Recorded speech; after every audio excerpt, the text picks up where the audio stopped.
update ng bayan. Maasahan anumang panahon. Magandang araw po sa ating lahat. Narito ang update sa lagay ng panahon ngayong araw ng Linggo, August 25, 2024. Sa kasalukuyan ay patuloy pa ring umiiral ang southwest monsoon o habagat at nakakaapekto ngayon ito sa kanlurang bahagi ng Southern Luzon, Visayas at Mindanao.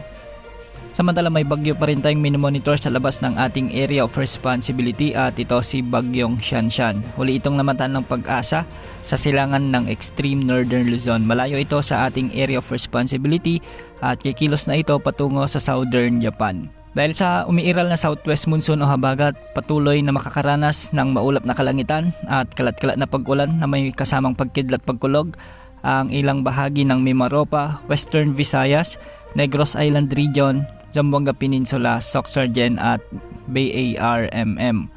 Ang mga lugar na ito ay posibleng makaranas ng mga flash floods at landslides, lalo na kung minsan ay may mga malalakas na pagbuhos ng ulan. Samantalang ngayong araw, patuloy namang makakaapekto ang mga localized thunderstorms lalo na pagsapit ng hapon at gabi sa Metro Manila at natitirang bahagi ng ating bansa. Sa ngayon, posibleng umiral ang mga localized thunderstorms na siyang magdala ng mga kung minsan ay malalakas na pagbuhos ng ulan sa may Ilocos Region, Cordillera Administrative Region, ilang bahagi ng Cagayan Valley, ilang bahagi ng Bicol Region, Central Luzon at Calabarzon. Samantalang sa Visayas ay asahan din ang maulap na kalangitan na may mga isolated rain showers dulot pa rin ng mga localized thunderstorms sa may Eastern Visayas, sa may Cebu Province at ilang bahagi ng Bohol.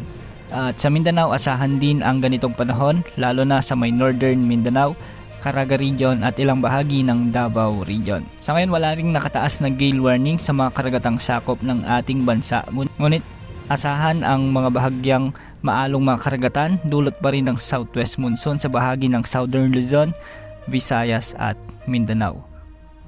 Wala rin tayong namomonitor na bagong bagyo na posible na pumasok sa ating area of responsibility sa susunod na 3 hanggang 5 araw. Yan ang update sa lagay ng panahon. Ito pong weather update ng bayan.